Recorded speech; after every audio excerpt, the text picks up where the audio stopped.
اعوذ باللہ من الشیطان الرجیم بسم اللہ الرحمن الرحیم عن ابی ہریرہ رضی اللہ تعالی عنہ قال قال رسول اللہ صلی اللہ علیہ وسلم وَمَا اجْتَمَعَ قَوْمٌ فِي بَيْتٍ مِّن بُيُوتِ اللَّهِ يَتْلُونَ كِتَابَ اللَّهِ وَيَتَدَارَسُونَهُ بَيْنَهُمْ إِلَّا نَزَلَتْهُمُ السَّكِينَةُ وَغَشِيَتْهُمُ الرَّحْمَةُ وَحَفَّتْهُمُ الْمَلَائِكَةُ وَذَكَرَهُمُ اللَّهُ فِي مَنْ عِندَهُ رب اشرح لي صدري ويسر لي أمري واحلل عقدة من لساني يفقهوا قولي رب يسر ولا تعسر وتمم بالخير آمین یا رب العالمین۔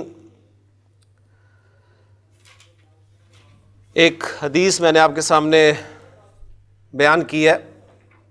حضرت ابو ہریرہ رضی اللہ تعالیٰ عنہ جو ہے اس کے راوی ہیں، فرماتے ہیں کہ اللہ کے رسول صلی اللہ علیہ وآلہ وسلم نے ارشاد فرمایا کہ وَمَا اجْتَمَعَ قَوْمٌ فِي بَيْتٍ مِّن بُيُوتِ اللَّهِ، نہیں جمع ہوتے کچھ لوگ کسی گھر میں اللہ کے گھروں میں سے۔ نکرہ الفاظ کا ترجمہ میں آپ کے سامنے کر رہا ہوں، اسے آپ غور سے جو ہے وہ سنیں گے۔ میں نے ترجمہ کیا ہے وَمَا اجْتَمَعَ قَوْمٌ، قوم ایک کولیکٹیو ناؤن ہے، لوگوں کے لیے استعمال ہوتا ہے، تو نکرہ ہے اس لیے میں اس کا ترجمہ کر رہا ہوں کچھ لوگ۔ فی بیتن، بیتن نکرہ استعمال لفظ ہوا ہے اور میں اس کا ترجمہ کر رہا ہوں کسی گھر میں۔ من بیوت اللہ، اللہ کے گھروں میں سے، یعنی آپ سے فرما رہے ہیں کہ اللہ کے گھروں میں سے کسی گھر میں جب بھی کچھ لوگ جمع ہوتے ہیں، اور وہ جمع ہو کر کرتے کیا ہیں؟ یتلون کتاب اللہ، اللہ کی کتاب کی تلاوت کرتے ہیں۔ وَيَتَدَارَسُونَهُ بَيْنَهُمْ، اور اسے آپس میں پڑھتے پڑھاتے ہیں، ان پہ سکینت نازل ہوتی ہے۔ وَغَشِيَتْهُمُ الرَّحْمَةُ، اور رحمت انہیں ڈھانپ لیتی ہے۔ وَحَفَّتْهُمُ الْمَلَائِكَةُ، اور فرشتے انہیں گھیر لیتے ہیں۔ ہمارے ایمان کی بنیاد ایمان بالغیب پر ہے، اس حوالے سے نبی اکرم صلی اللہ علیہ وسلم کا فرمان ہے، لہٰذا ہمیں یقین ہے۔ کچھ چیزیں آپ محسوس کرتے ہیں، سکون، سکینت کا نازل ہونا، آپ کو سکون کی کیفیت جو ہے وہ میسر ہوتی ہے، پھر اللہ کی رحمت ڈھانپ لیتی ہے۔ اس پہ ہمیں یقین کرنا ہے، کیونکہ اللہ کے رسول صلی اللہ علیہ وسلم کے الفاظ ہے یہ۔ اور پھر اس سے اگلی بات کہ وَحَفَّتْهُمُ الْمَلَائِكَةُ، فرشتے انہیں گھیر لیتے ہیں۔ اور اس سے بڑا انعام دیکھیے گا، وَذَكَرَهُمُ اللَّهُ فِي مَنْ عِندَهُ، اور اللہ ان کا ذکر کرتا ہے ان میں جو اس کے پاس ہے۔ اللہ کے پاس کون ہے؟ اس کے مقرب فرشتے ہیں۔ تو اللہ تعالیٰ ان میں ان لوگوں کا ذکر فرماتے ہیں کہ دیکھو میرے بندے جو ہیں وہ میرا کلام پڑھ رہے ہیں، اس کو آپس میں سیکھ رہے ہیں اور سکھا رہے ہیں۔ تو بہت بڑی یہ نعمت ہے، میں سمجھتا ہوں بہت بڑا انعام ہے ہمارے لیے۔ اور امام مسلم رحمہ اللہ نے اس حدیث کو جو ہے وہ اپنی کتاب میں بیان کیا۔ تو قرآن مجید کی برکتیں ہی برکتیں جن سے ہم فائدہ اٹھانے کے لیے یہاں پر جمع ہوتے ہیں۔ تو اللہ تعالیٰ سے دعا ہے کہ اللہ تعالیٰ ہمیں قرآن مجید کی جو برکات ہیں ان سے اور زیادہ فائدہ اٹھانے کی توفیق عطا فرمائے۔ یہ حدیث میں نے اس لیے بھی آپ کے سامنے بیان کیا ہے کہ اس میں جو نکرہ الفاظ استعمال ہوئے ہیں. سبق بھی ہمارا معرفہ اور نکرہ کا جو ہے وہ مکمل ہو گیا، لیکن چونکہ ابھی ہم نے تازہ اس کے بارے میں پڑھا ہے تو معرفہ کے تراجم میں نے آپ کے سامنے سبق میں بیان کر دیے تھے. تو آج نکرہ کے حوالے سے چند باتیں آپ کے ساتھ میں شیئر مزید کروں گا. تو نکرہ کا ترجمہ میں نے آپ کے سامنے کچھ کی صورت میں کیا ہے، کسی کی صورت میں کیا ہے. ٹھیک، عربی زبان میں نکرہ اس کے علاوہ اور معنی میں بھی استعمال ہوتا ہے. یہ انشاءاللہ تعالیٰ آپ جو آگے جائیں گے آپ کے علم میں اضافہ ہوگا. ایک دو ایگزامپلز آپ کے سامنے رکھتا ہوں. سورۃ العصر کی جو آیت ہے والعصر ان الانسان لفی خسر، تو خسر کا لفظ دیکھیں نکرہ استعمال ہوا ہے. تو اب وہاں پر آپ اس کا ترجمہ یہ نہیں کریں گے کہ بے شک تمام انسان کسی نقصان میں ہے، نہیں. نکرہ جو ہے وہ کبھی کبھی تعظیم کے لیے استعمال ہوتا ہے، عظمت بتانے کے لیے، بڑائی بتانے کے لیے استعمال ہوتا ہے، یعنی تمام انسان ایک بہت بڑے خسارے میں ہے. تو اب یہاں پر نکرہ کا ترجمہ دیکھیں ہو رہا ہے بہت بڑا خسارہ، یعنی الخسر نہیں کہا، خسرن. پھر اسی طرح نکرہ جو ہے وہ عربی زبان میں بعض اوقات کثرت بیان کرنے کے لیے بھی استعمال ہوتا ہے. مثلا عربی زبان میں کہا جاتا ہے کہ لفلان مالن، مالن، مال کا لفظ نکرہ استعمال کیا گیا اور اس سے مراد یہ لی جاتی ہے کہ فلاں کے پاس بہت زیادہ مال ہے. تو مالن کا لفظ یہ نہیں کہیں گے اب کچھ مال ہے، یعنی یہاں پر کثرت بتانے کے لیے استعمال ہو رہا ہے، بہت زیادہ مال ہے. ہاں کبھی یہ نکرہ جو ہے وہ میں نے کہا ہے کثرت بتانے کے لیے، تو کہیں پر کمی بتانے کے لیے بھی استعمال ہوتا ہے. تو پھر کانٹیکسٹ سے پتہ چلتا ہے کہ کہاں پر یہ کثرت بتانے کے لیے استعمال ہوا اور کہاں پر جو ہے یہ کم چیز کو بیان کرنے کے لیے استعمال ہوا. جیسے قرآن مجید کی آیت ہے وَرِضْوَانٌ مِّنَ اللَّهِ أَكْبَرُ، رضوان.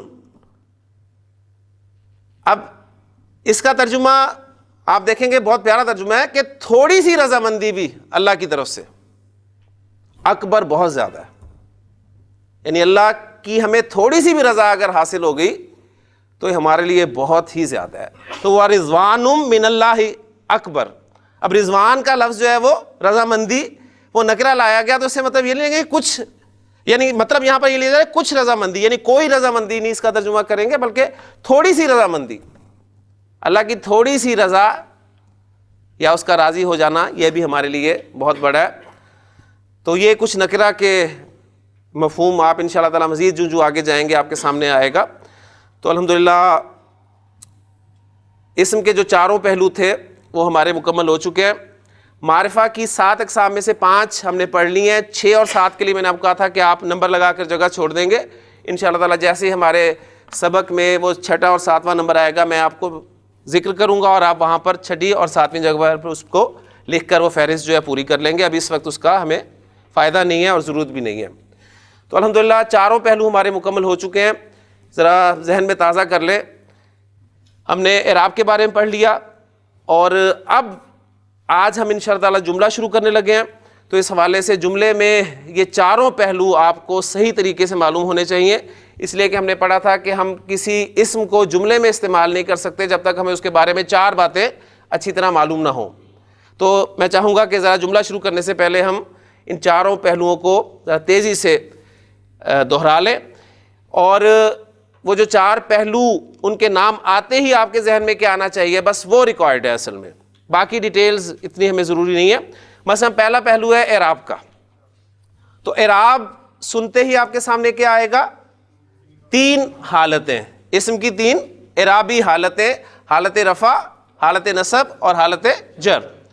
پھر آپ کو یہ پتہ ہونا چاہیے کہ عربی زبان میں منصرف اسماء جن کی تعداد کافی زیادہ ہے وہ تینوں حالتوں میں 3 شکلیں اختیار کرتے ہیں اور ان پر تنوین آتی ہے. ٹھیک ہو گیا؟ اور ساتھ یہ بھی آپ کو پتا ہونا چاہیے کیونکہ اب چاروں پہلو پڑھ چکے ہیں تو ساتھ ہی ہم ایڈ کر لیں گے کہ منصرف اسماء پر تنوین آتی ہے، لیکن اگر منصرف اسماء پر الف لام داخل ہو جائے تو وہ تنوین چلی بھی جاتی ہے. تو اب وہ ساتھ ہی میں بیان کر رہا ہوں تاکہ آپ کو پریشانی نہ ہو. تو منصرف اسماء 3 حالتوں میں 3 شکلیں، تنوین کے ساتھ ہم اسے عام طور پہ شو کرتے ہیں. حالت نصب میں لکھیں گے تو 2 زبر کے ساتھ الف، اور گولتا والے اسماء کے ساتھ الف نہیں لکھا جائے گا، اور حمزہ پر ختم ہونے والے اسماء حمزہ سے پہلے الف آ جائے تو بھی نہیں لکھا جائے گا. غیر منصرف اسماء 3 حالتوں میں 2 شکلیں. تنوین نہیں آتی ان پہ، ان کی حالت نصب اور جر کی شکل ایک ہی ہوتی ہے، اور حالت نصب اور جر میں زبر آتی ہے ان پر، ٹھیک ہے. لیکن غیر منصرف اسماء پر جب الف لام داخل ہو جاتا ہے تو وہ حالت جر میں زیر قبول کر لیتے ہیں. ٹھیک ہوگی نا؟ ساری باتیں ہم الحمدللہ چاروں پہلوؤں کو سامنے رکھ کر انشاءاللہ تعالیٰ کریں گے. مبنی اسماء، اچھا اس میں غیر منصرف اسماء کون کون سے ہیں وہ چند کیٹیگریز وہ ذہن میں رکھیں گے، نہیں تو میں جب تک یہاں موجود ہوں میں آپ کو بتا دیا کروں گا جی غیر منصرف اسم ہے، تو انشاءاللہ تعالیٰ ہمارا کام جو ہے چل پڑے گا، پھر آپ کو یاد ہو جائے گا آہستہ آہستہ. مبنی اسماء وہ اسم ہیں جو 3 حالتوں میں ایک ہی شکل اختیار کیے رہتے ہیں اور ان کی کوئی خاص علامت نہیں ہے. عربی زبان میں اسم جنس کے اعتبار سے مذکر یا مؤنث ہوتا ہے. عربی زبان میں مؤنث ہم پہچاننے کی کوشش کریں گے. مؤنث پہچاننے کے لیے ہم اس اسم کے معنی پر غور کریں گے. اگر معنی جاننے کے بعد ہمیں اس کے مقابلے میں کوئی فی الواقع مذکر ملتا ہے تو وہ ہمارا حقیقی مؤنث ہوگا. اگر فی الواقع کوئی مذکر نہیں ملتا تو ہم یہ دیکھیں گے کہ کہیں اس لفظ کو، اس اسم کو لفظی طور پہ مؤنث تو نہیں استعمال کیا جاتا. اس کے لیے جو ہم ٹیسٹ کریں گے وہ یہ ہوگا کہ ہم اس میں پہلے علامت ڈھونڈنے کی کوشش کریں گے مؤنث کی. اور مؤنث کی 3 علامتیں آپ کو پتہ ہے، گولتا آ گئی تو مؤنث ہے، الف ممدودہ آ گیا تو مؤنث ہے، الف مکسورہ آ گیا تو مؤنث ہے. اگر علامت بھی نہیں پائی جائے گی تو ہم پھر ٹیسٹ کریں گے اسے کچھ گروپس میں، اور مؤنث سمائی کی قسم یہ کہلائے گی اگر گروپس میں وہ اسم پایا گیا. اور وہ گروپس کون کون سے ہیں؟ ہواؤں کے نام ہے، آگ کے نام ہے، شراب کے نام ہے، ملکوں شہروں کے نام ہے، جسم کے اعضاء جو جوڑے جوڑے کی شکل میں وہ ہیں، اور چند متفرق اسماء. اگر تو ہمارا کوئی اسم مؤنث کی یہ جو کیٹیگریز ہم نے بیان کیے ہیں، حقیقی مؤنث، غیر حقیقی مؤنث میں پھر علامتی اور سمائی، ان میں سے اگر کسی جگہ پر فٹ بیٹھتا ہے تو وہ مؤنث ہے، ورنہ مذکر ہو گیا. اس کے بعد عدد کے حوالے سے واحد، مثنیٰ اور جمع. 1 کے لیے واحد، 2 کے لیے مثنیٰ، اور 2 سے زیادہ کے لیے جمع. مثنیٰ 2 ساؤنڈز، آنی عینی. آنی حالت رفع ساؤنڈ اور عینی حالت نصب اور جر ساؤنڈ. جمع کی 2 اقسام، جمع سالم، جمع مکسر. جمع سالم مذکر، اس کی 2 ساؤنڈز، اونا اینا. اونا اور اینا، اونا حالت رفع ساؤنڈ، اینا حالت نصب اور حالت جر ساؤنڈ. یہ اس لیے دہرا رہا ہوں کہ اب یہی باتیں ہوں گی. جمع سالم مؤنث 2 ساؤنڈز، آتن آتن. ٹھیک ہے، آتن اور آتن. ہاں اگر آتن پر الف لام داخل ہو جائے گا آتن والے اسم پہ تو وہ آتو رہ جائے گا. ٹھیک ہے، تنوین ختم ہو جائے گی، یہ انڈرسٹوڈ ہے. جمع مکسر کوئی طریقہ نہیں ہے بنانے کا، صرف الفاظ آپ کو یاد کرنے پڑیں گے. اور جمع مکسر چاہے مذکر ہو چاہے مؤنث ہو، اس کا اعراب واحد اسم کی طرح شو ہوگا، یعنی منصرف اسم کی طرح واحد، غیر منصرف اسم واحد کی طرح، یا مبنی اسم واحد کی طرح. ٹھیک ہو گیا. وسعت کے اعتبار سے اسم نکرہ ہے یا معرفہ ہے. معرفہ کی 7 اقسام فوری طور پہ آپ کے ذہن میں آنی چاہیے، جس میں سے 5 ہم پڑھ چکے ہیں. علم، اسم علم، کسی خاص شخص کا نام، کسی خاص چیز کا نام، کسی خاص جگہ کا نام. ضمائر معرفہ ہیں، اسماء اشارہ معرفہ ہیں، اسماء موصولہ معرفہ ہیں، یا کسی اسم پر اگر الف لام داخل ہے تو وہ معرفہ ہے. اب ان باتوں کو سامنے رکھتے ہوئے، ذہن میں رکھتے ہوئے انشاءاللہ تعالی ہم اب باقاعدہ آگے جملے کی طرف چلتے ہیں. جملے کو شروع کرنے سے پہلے 1-2 باتیں اور آپ کے ساتھ میں شیئر کرنا چاہوں گا. گرامر میں جب بھی کوئی لفظ جملے سے ہٹ کر استعمال ہوگا اکیلا، کتاب کا لفظ تن تنہا استعمال ہو رہا ہے، جملے میں نہیں استعمال ہو رہا. اسی طرح زید کا لفظ، ھذا لفظ، القلم لفظ. تو کوئی بھی اسم یا کوئی بھی لفظ جب جملے سے ہٹ کر استعمال ہوگا تو اس کو گرامر کی اصطلاح میں مفرد کہا جائے گا کہ مفرد لفظ ہے. مفرد جب مفرد سے ملے گا تو ہمارے سامنے مرکب آئیں گے. یہ فارمولہ تقریباً آپ سب کو پہلے سے پتا ہوگا کہ مفرد پلس مفرد از اکول ٹو مرکب، دو مفرد ملیں گے تو مرکب بن جائے گا. ٹھیک ہے، تو کتاب ایک مفرد لفظ ہے، زید مفرد لفظ ہے، ھذا مفرد لفظ ہے، القلم ایک مفرد لفظ ہے. ٹھیک ہو گیا. اچھا، اردو میں اگر ہم بات آپ کے سامنے رکھیں تو بالکل کلیئر ہو جائے گی. یعنی اب اردو میں بھی حرکات ڈالنے کی عادت پڑ گئی ہے. کتاب اردو میں زید، ھذا کو یہ کہتے ہیں، اور قلم قلم. تو یہ اردو میں مفرد الفاظ ہیں. ٹھیک ہے، اب میں مفرد کے ساتھ ایک دوسرا مفرد ملاؤں گا تو مرکب بن جائے گا. ٹھیک، مثلا میں کہتا ہوں یہ کتاب، میں نے کتاب کے ساتھ یہ لفظ ایڈ کر دیا تو اب دیکھیں ایک مرکب بن گیا. ٹھیک ہو گیا. میں کہتا ہوں زید کی کتاب، زید کے ساتھ میں نے دو الفاظ ملائے، اب یہ مرکب بن گیا. میں نے کہا یہ قلم، ایک مرکب بن گیا. اور میں نے کہا نیا قلم، یہ بھی ایک مرکب بن گیا. ٹھیک، پھر ایک مرکب اور آپ کے سامنے رکھ رہا ہوں میں کہ یہ قلم ہے، یہ بھی مرکب ہے. ایسے ہی ہے نا. یعنی مرکب ہم کسے کہہ رہے ہیں؟ الفاظ کے مجموعے کو. کلیئر ہو گیا نا. مفرد سنگل ورڈ اور مرکب الفاظ کا مجموعہ. اب یہ الفاظ کے مجموعے جو آپ کے سامنے آ رہے ہیں، ذرا غور کریں کہ 1 2 3 4 5 ایگزامپلز آپ کے سامنے ہیں. ان 5 ایگزامپلز میں آپ تھوڑا سا غور کریں گے تو آپ کو پتہ چلے گا کہ یہ 1 2 3 اور 4، یہ 4 ایگزامپلز میں نے دی ہیں، یہ 4 ایگزامپلز اگرچہ مرکب ہیں لیکن آپ کو بات کلیئر نہیں ہو رہی، بات پوری نہیں ہو رہی. میں نے کہا یہ کتاب، تو آپ انتظار میں رہتے ہیں جی کیا یہ کتاب. میں کہتا ہوں زید کی کتاب، آپ انتظار میں رہتے ہیں کہ زید کی کتاب کیا. میں کہتا ہوں یہ قلم، آپ انتظار میں رہتے ہیں کیا یہ قلم. میں کہتا ہوں نیا قلم، بات پوری نہیں ہوتی. لیکن جب میں کہتا ہوں یہ قلم ہے تو اب بات پوری ہوگی. تو دیکھیں یہ چاروں بھی مرکب ہیں اور یہ بھی مرکب ہے، لیکن یہ مرکب کی 2 اقسام ہمارے سامنے آ رہی ہیں. ایک مرکب ہمارا ہے جو 4 ایگزامپل کے ساتھ ہمارے سامنے آیا ہے، ناقص. ناقص نقص سے نکلا ہے، نقص کے معنی کمی. مرکب ناقص جس میں بات پوری نہ ہو، الفاظ کا ایسا مجموعہ جس میں بات پوری نہ ہو. اور جو آخری آپ کے سامنے مرکب ہے اس میں بات پوری ہو رہی ہے تو ہم اسے کہیں گے مرکب تام. تام دعا بھی آپ کے سامنے پڑھی جاتی ہے کہ ربی یسر ولا تعسر وتمم بالخیر، خیر کے ساتھ، خیریت کے ساتھ مکمل فرما. تو تام کے معنی مکمل کے ہیں، یعنی ناقص انکمپلیٹ اور تام کمپلیٹ. تو یہ مرکب کنسٹرکشن آپ کے سامنے آ گئی.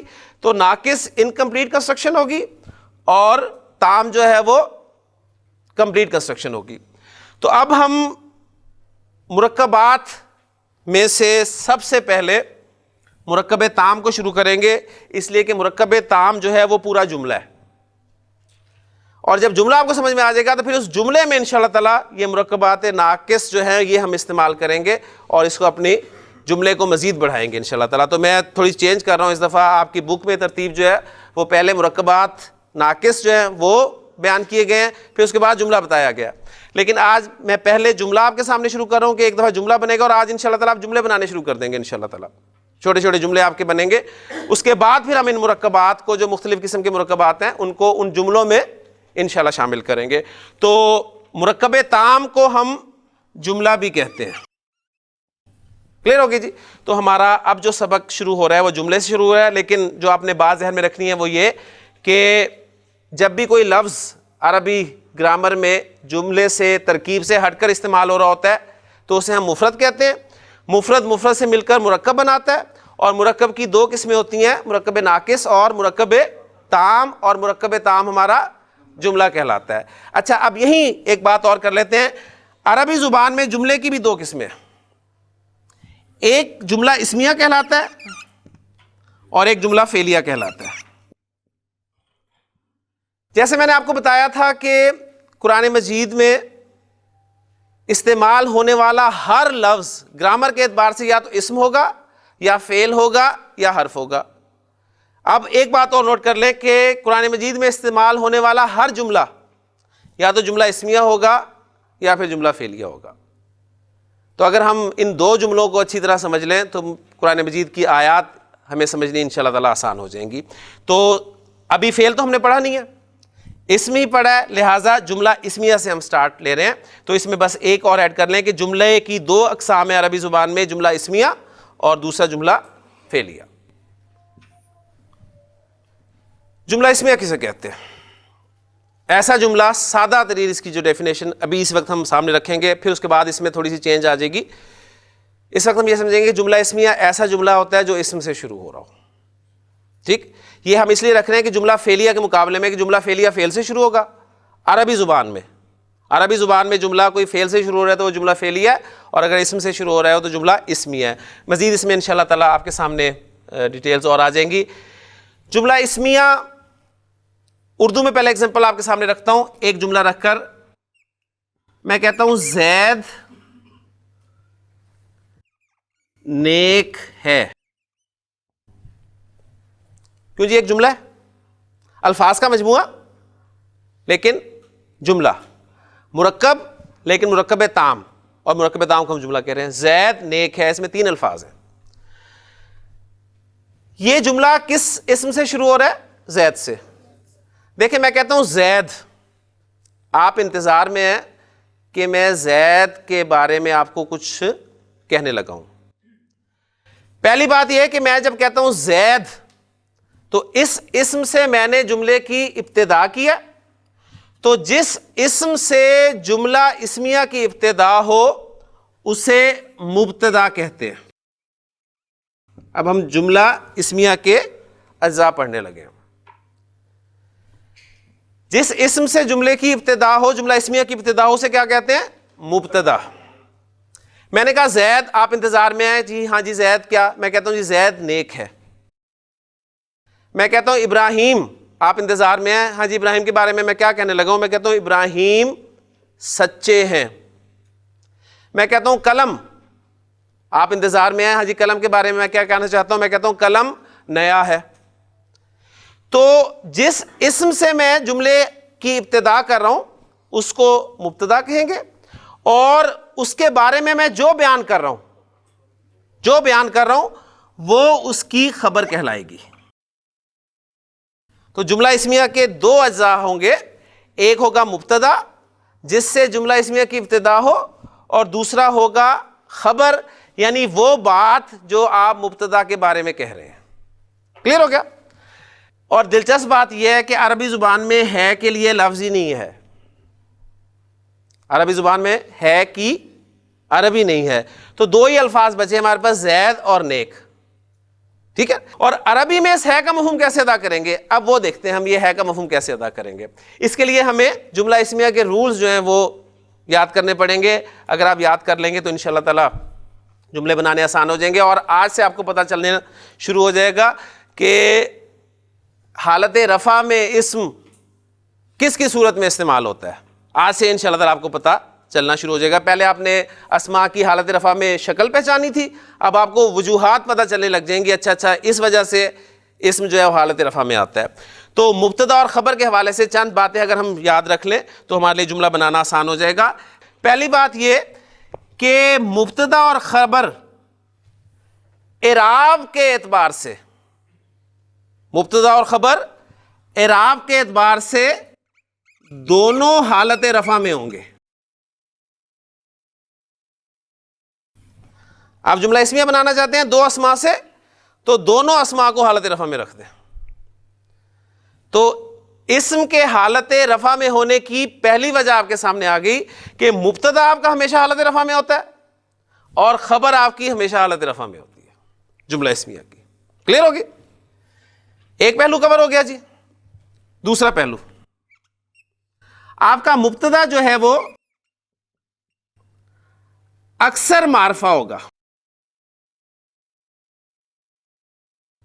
اکثر, اور ہم جتنے جملے کریں گے اس میں یہ معرفہ ہی ہوگا. مبتدا آپ کا معرفہ ہوگا اور خبر وہ آپ نکرہ لائیں گے. مبتدا اکثر معرفہ ہوگا اور خبر اکثر نکرہ ہوگی. یہ اکثر کہہ کے میں اپنے لیے جو ہے وہ گراؤنڈ بنا رہا ہوں کہ ایکسیپشن کے لیے ہم نے ذہن میں کھڑکی ضرور کھلی رکھنی ہے. کتنے پہلو ہو گئے جی؟ 2. کتنے رہ گئے؟ 2 رہ گئے. جنس اور عدد. جنس اور عدد کے اعتبار سے چھوٹی سی بات ہے, جنس اور عدد کے اعتبار سے دونوں میں مطابقت ہوگی. دونوں میں مطابقت ہوگی. مطابقت کا کیا مطلب ہے؟ اگر آپ کا مبتدا مذکر ہے تو خبر بھی مذکر ہوگی, مبتدا مؤنث ہے تو خبر بھی مؤنث.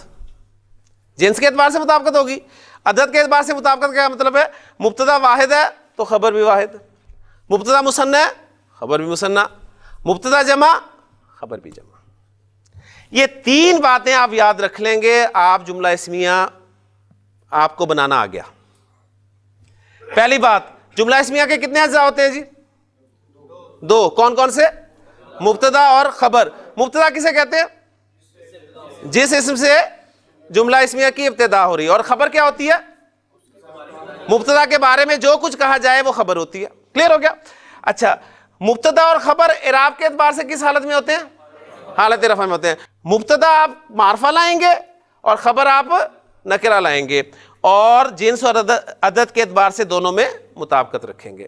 لیں جی, اب یہ جو جملہ ہے ہمارے پاس زید نیک ہے, اس کو ہم عربی میں ٹرانسلیٹ کرتے ہیں. ہمارے پاس زید کی عربی بھی ہے اور نیک کی عربی بھی ہے ہمارے پاس. زید, اس کو ہم نے حالت رفع میں رکھنا ہے. زید کی حالت رفع کیا ہے جی؟ زیدن. اچھا, اب دیکھیں دوسری صورت ساتھ دیکھ لیں کہ ہم نے جو کہا ہے مبتدا معرفہ ہوتا ہے, تو کیا زید معرفہ ہے؟ معرفہ ہے, اس لیے کوئی ٹینشن ہی نہیں ہمیں. کلیئر ہوگی نا؟ کیونکہ معرفہ کی اقسام میں سے ہے. معرفہ کا کہاں سے پتہ چلے گا؟ معرفہ کی اقسام میں سے گزار لیجئے گا. اب نیک کے لیے لفظ ہمارے پاس ہے صالح. صالح صفت ہے, اور ہم نے پڑھا تھا صفات جو ہیں وہ نکرہ ہوتی ہیں. اب صالح کی حالت رفع کیا ہوگی؟ صالحن. لیں جی, زیدن صالحن, آپ کا جملہ اس میں مکمل ہو گیا. اب مجھے بتائیں, ہے کے لیے کوئی لفظ ہے؟ اب عرب نے کیا کیا, 2 اسماء کو اس کمبینیشن میں لے کے آیا کہ ایک کو اس نے معرفہ رکھا, ایک کو نکرہ رکھا, تو دونوں کو حالت رفع میں رکھا, وہ ہے کا مفہوم خود بخود پیدا ہو گیا. زیدن صالحن. الحمدللہ, مبارک ہو آپ کو, پہلا جملہ آپ نے بنا لیا عربی میں. ٹھیک ہے, اب دیکھیں, آپ میں یہاں سے شروع کرتا ہوں, آپ بے شمار جملے بنائیں گے. جی حافظ صاحب, پہلا جملہ ہم نے کہا زید نیک ہے, تو زیدن صالحن. اگلا جملہ آپ بنائیں گے, زید سچا ہے,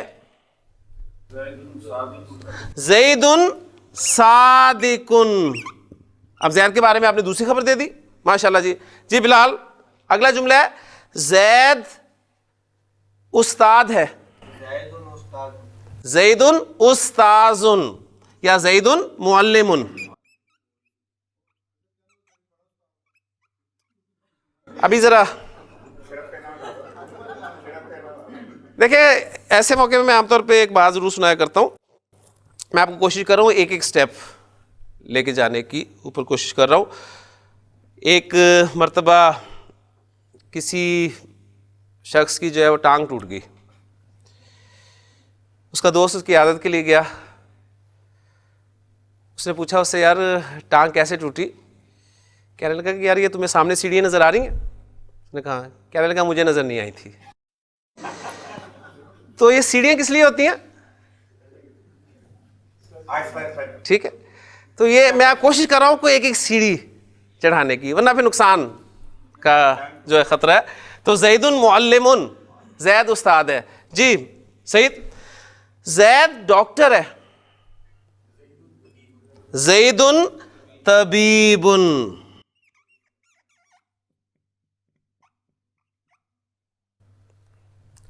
جی ڈاکٹر صاحب, زید عالم ہے,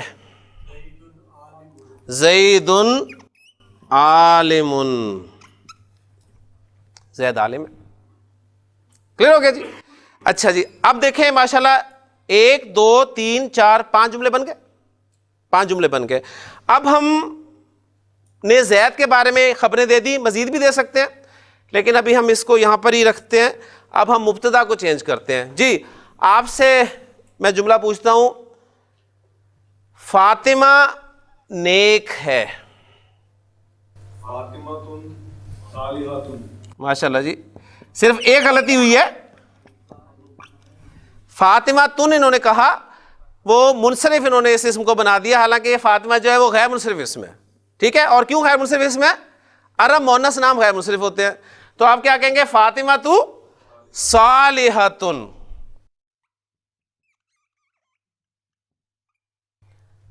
یہ میں نے صالحۃن یا آپ نے صالحۃن کیوں کیا جی, وجہ بتائیں گے اس کی؟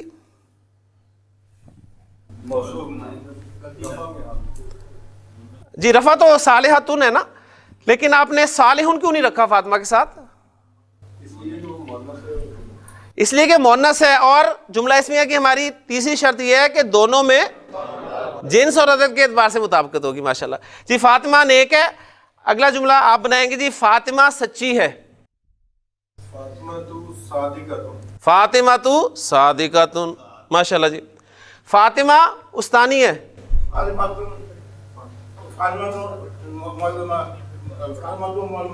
فاطمہ تو معلمۃ. ماشاءاللہ جی. فاطمہ ڈاکٹر ہے. فاطمہ تو طبیبۃ. ماشاءاللہ. فاطمہ عالمہ ہے. فاطمہ تو عالمۃ. ماشاءاللہ جی, 10 جملے بن گئے. کتنا آسان ہے جملہ اسمیہ عربی زبان میں. اب ہم مزید چلتے ہیں آگے. جی جملہ ہے میرے پاس,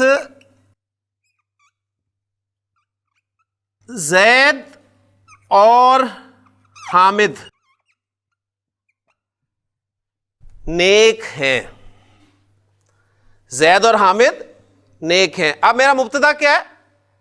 زید اور حامد, 2 ہو گئے, مثنیٰ آ گیا. لہٰذا اب جو خبر میں لاؤں گا وہ کیا لاؤں گا؟ وہ بھی مثنیٰ لاؤں گا. زید و حامد صالحانی. زید و حامد صالحانی. مبتدا حالت رفع میں ہونا چاہیے, رفع میں ہے نا.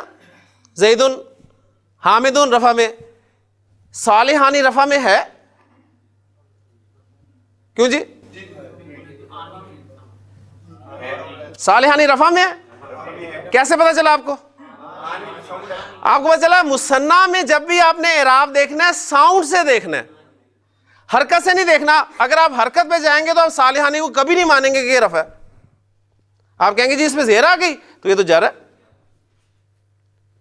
تو ہر اسم کی اپنی ایک اعرابی حالت ہے.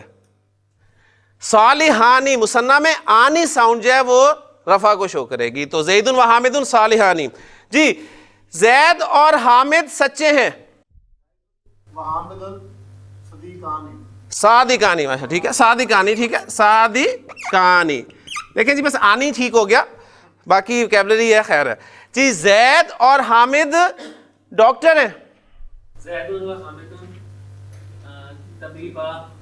طبیبانی. زید و حامد طبیبانی. زید اور حامد استاد ہیں. زید و حامد معلمانی. اب دیکھیں میں اگر یہ حرکات نہ بھی ڈالوں نا تو آپ اسے معلمانی پڑھیں گے جملے میں, ٹھیک. لیکن ابھی میں ڈالوں گا تاکہ آپ کوئی غلطی نہ پڑ رہے. اچھا جی, اب فاطمہ کے ساتھ ہم مریم کو ملاتے ہیں. جی فاطمہ اور مریم نیک ہیں.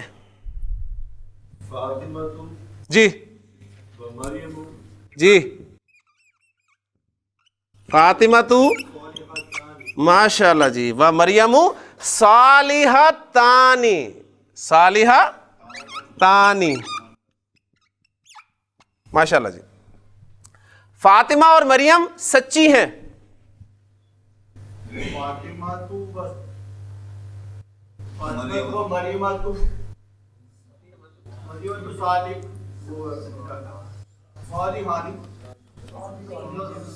صادقانی فاطمہ تو و مریم تو صادقانی. ہاں فاطمہ تو و مریم صادقتانی. جی فاطمہ اور مریم لیڈی ڈاکٹرز ہیں. مریم طبیبتانی. فاطمہ اور مریم استانی ہیں. جی گلزار صاحب فاطمہ اور مریم فاطمہ تو و مریم معلمہ تانی. ماشاء اللہ. جی جی آپ سے جملہ ابراہیم اور اسماعیل علیہ السلام رسول ہیں. جی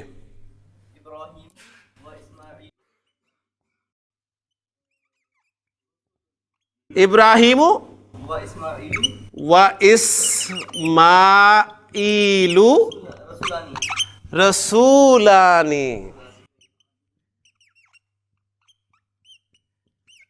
ٹھیک ہے نا. اب دیکھیں اردو میں ہم یہ نہیں کہہ رہے کہ ابراہیم اور اسماعیل دو رسول ہیں. دو کا لفظ نہیں لگا رہے ہیں اردو میں, ہم یہی کہہ رہے ہیں رسول ہیں. لیکن عربی میں دیکھیں ابراہیم و اسماعیل رسولانی. کلیئر ہو گیا نا. کلیئر. اچھا جی اب زید کے ساتھ حامد شامل ہو گیا تھا, اب مزید ایک کو شامل کر لیتے ہیں. زید و حامد و محمود. زید حامد اور محمود نیک ہیں. جی آپ کی باری. سوری زید و حامد و محمود صالحین. صالحون. جمع ہو گیا مبتدا, خبر بھی جمع آئے گی, حالت رفع میں آئے گی, اور صالحون کی جمع سالم آتی ہے صالحون. زید و حامد و محمود صالحون. زید حامد اور محمود سچے ہیں. زید و حامد و محمود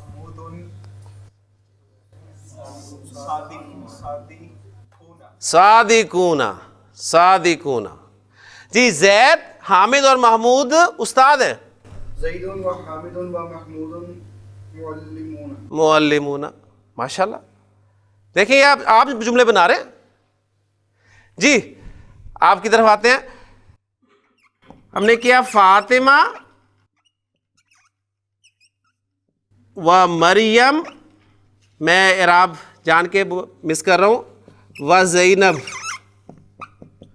اب آپ کو پتہ ہے میں جملہ اس میں بول رہا ہوں تو اسے میں حالت رفع میں بولوں گا. فاطمہ تو و مریم و زینب, یعنی فاطمہ مریم اور زینب نیک ہیں. جی شاباش. پورا جملہ بولیں, پورا جملہ. فاطمہ و مریم و زینب صالحتان. صالحات.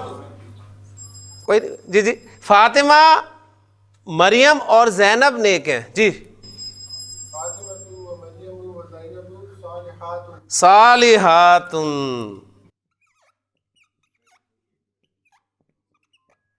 دیکھیں ہم اردو میں نیک لفظ استعمال کر رہے ہیں, واحد کے لیے بھی, مثنیٰ کے لیے بھی, جمع کے لیے بھی, مذکر کے لیے بھی, مؤنث کے لیے بھی, ایسے ہی ہے نا.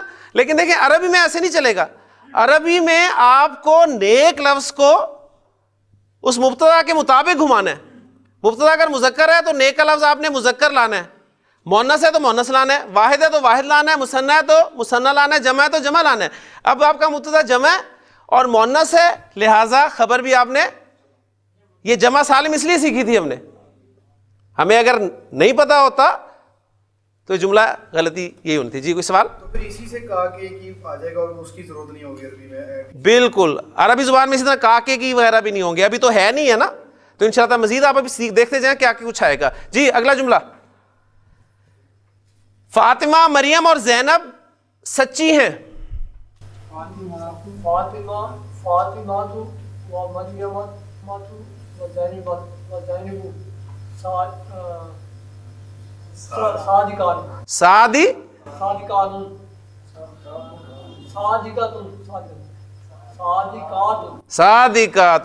فاطمہ و مریم و زینب صادقات. جناب فاطمہ، مریم اور زینب استانی ہیں. پورا جملہ.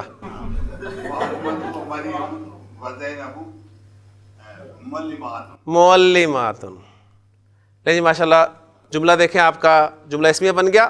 جملہ اسمیہ کی جب بھی بات ہوگی دو اجزاء، مبتدا خبر. مبتدا اور خبر دونوں حالت رفع میں اعراب کے اعتبار سے، اور مبتدا آپ کا معرفہ، خبر نکرہ، اور جنس اور عدد کے اعتبار سے دونوں میں مطابقت. اب ایک آپ نے پریکٹس کرنی ہے گھر سے. اللہ کے بارے میں آپ نے بہت ساری خبریں دینی ہیں. اللہ کو مبتدا بنانا ہے. میں کہتا ہوں اللہ ایک ہے، یہیں سے شروع کرتے ہیں جی. اللہ واحد یا اللہ احد. اللہ بہت بخشنے والا ہے. اللہ غفور. اللہ سننے والا ہے. اللہ سمیع. اللہ دیکھنے والا ہے. اللہ بصیر. اب دیکھیں اردو میں ہم ان کا ترجمہ نا وہ رہا ہے کے ساتھ بھی کریں گے. اللہ سن رہا ہے. اللہ سمیع یعنی وہ سننے والا یا سن رہا، یہ دونوں کے لیے عربی زبان میں یہ جملہ اسمیہ ہمارا کام دے گا. اللہ دیکھ رہا ہے. اللہ بصیر.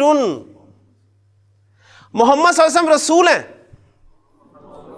محمد رسول. محمد صلی اللہ علیہ وسلم سچے ہیں.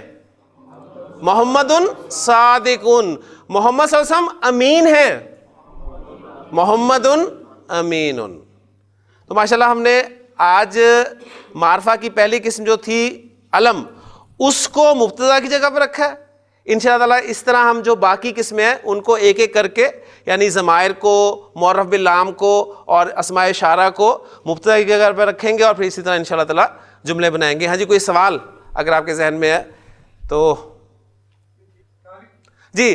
طارق صاحب جملہ بنائیں. طارق بیٹھا ہے. بیٹھنے کے لیے لفظ میں بتا دیتا ہوں. بیٹھنے کے لیے عربی میں لفظ استعمال ہوتا ہے جالس. جالس.